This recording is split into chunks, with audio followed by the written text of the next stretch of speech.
What role did slaves play in the Roman baths? Have you ever wondered what life was like in ancient Roman baths? These places were more than just for washing up. They were social hubs where people gathered.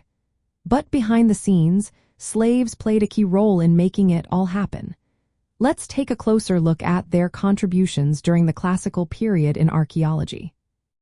First off, slaves were responsible for managing the clothing of bathers.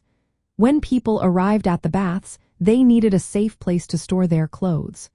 The changing rooms, called apoditerium, had cubbies and pegs for this purpose. Slaves kept a watchful eye on these items, ensuring nothing went missing while bathers enjoyed their time. Once bathers were ready, the next step was to apply oil to their bodies. Slaves would do this as part of the bathing ritual. The oil helped to soften the skin and made it easier to scrape off dirt and sweat. This process was essential for cleanliness. Slaves also provided massages and other body treatments, including hair removal, which was a common practice. In addition to these tasks, slaves assisted with the bathing process itself. They ensured that the water was at the right temperature and helped bathers navigate the various bathing areas. This support was vital for a smooth experience. Socially, slaves were everywhere in the baths, interacting with patrons. They served food and drinks, making the baths a lively place for conversation and connection.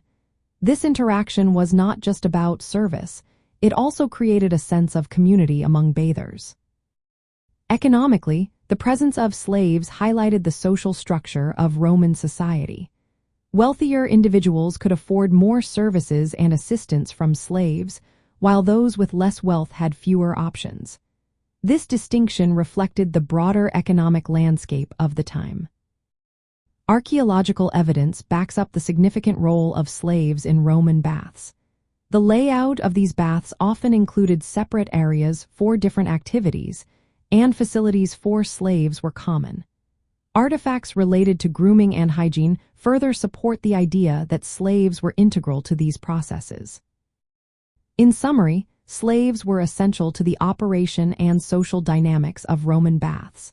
They provided a range of services that made the bathing experience enjoyable and efficient.